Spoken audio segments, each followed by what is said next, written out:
Good morning, everybody. Pastor Randy Fry here, Gower Christian Church, back in the friendly technological confines of Studio 2B at the massive Gower Christian Church Media Complex.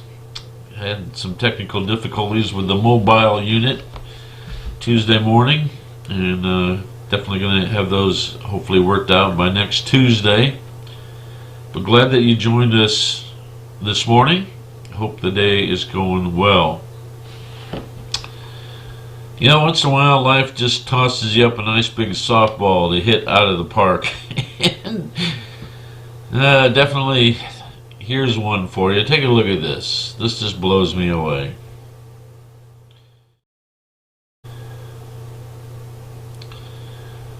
And then we'll give the Salt Lake City Police Department a little hand here. So this was posted a couple of days ago from the Salt Lake City Police Department. This individual assaulted people with a baseball bat, including a police officer, hit him in the head with a bat, causing serious injury. So I don't know the condition of that officer, but we'll definitely be praying for him. But did you catch his t-shirt? Love is always the answer. I guess not unless you're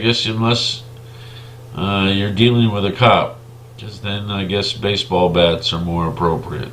Anyway, it's just crazy, right? That someone would have love is the answer, always the answer, and they'd be wanted for assaulting a police officer, and very dangerous. So Salt Lake City people, I'm sure there's nobody watching from Salt Lake City here, but I couldn't resist. First of all, it's it's just so outrageous that you would wear a t-shirt that love is always the answer, and you'd be carrying a baseball bat around and hitting people with it. Jesus had his strongest words for hypocrites. Matthew chapter 23. Woe to you, scribes and Pharisees, hypocrites! You are like whitewashed tombs, which appear beautiful on the outside, but inside are full of dead men's bones and every impurity. In the same way, on the outside you seem righteous to people, but inside you are full of hypocrisy and lawlessness. Of course, he was being critical of the Jewish leadership who had imposed the legalism on the common Jewish folk in Israel during Jesus' time. But I think this is a word of warning for us, for all Christians. Because on the outside, on our Facebook pages, on our t-shirts, in our talk, a lot of times we're very righteous sounding and looking. And yet, our behavior is very different. We practice, I think I coined this term, selective neighboring, where we kind of pick and choose who we want to be neighborly to. When the call from Jesus is to love our neighbors, love all those people that come into our sphere of influence and into our lives. There isn't that selectivity, right?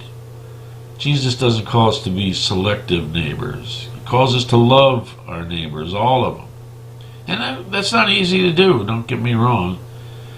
But I think it's a far different to struggle with loving some of our neighbors, which is real. The struggle is real. And carrying around a baseball bat, almost inviting conflict, But but that's not our only struggle as Christians in hypocrisy. How our business practices.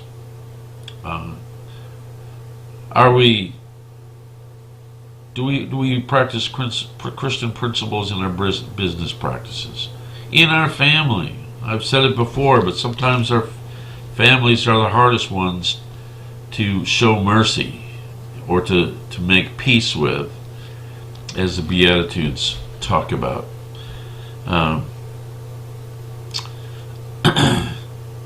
In church, we can talk a good game in church, but is that where does our kind of righteousness end when worship is over? And then it's all for ourselves. That we haven't died to ourselves when it comes to our relationships out in the world. We just have to be really careful, because I think, like I said, we wear the T-shirts with the great witnesses. On the outside, we look righteous, but we expose ourselves quite a bit, I think, sometimes on social media and in our day-to-day practices. And Jesus has strong words for us when our talk and our walk don't coincide. It's a challenge, but man, it just sometimes life just provides you with such a great, unfortunate example as it is in this case. Prayer concerns. Let's think about especially the folks on the Gulf Coast, Louisiana, and Orange, Texas. Orange was right in the crosshairs of Hurricane Laura. Orange, I served a church in Orange for 7 years. Jesse, my son, was born in the hospital there in Orange. So I've got a special concern and love for the people and the communities down there. So let's be praying for them. Be praying for the first responders. Be praying for the relief people that are already going down there, and just pray for their safety.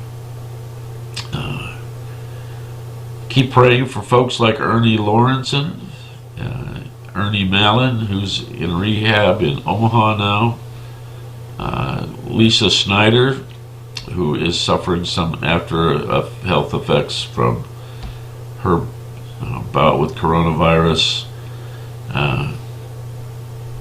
These are just some folks to keep in mind as you continue to pray. Taking a break from 7 Minutes with the Savior. Next week I'll be on vacation, so we won't be having 7 Minutes with the Savior or Bible study next week. Hoping for a restful time. Not going very far, but just getting out of town for a few days. Worship this Sunday, though, and online or in person in our Antioch Fellowship Center. Starts at 10:30, and I hope that you'll join us. Anyway, until we meet again, God bless you, and thanks for joining us. Until we meet again, peace be with you.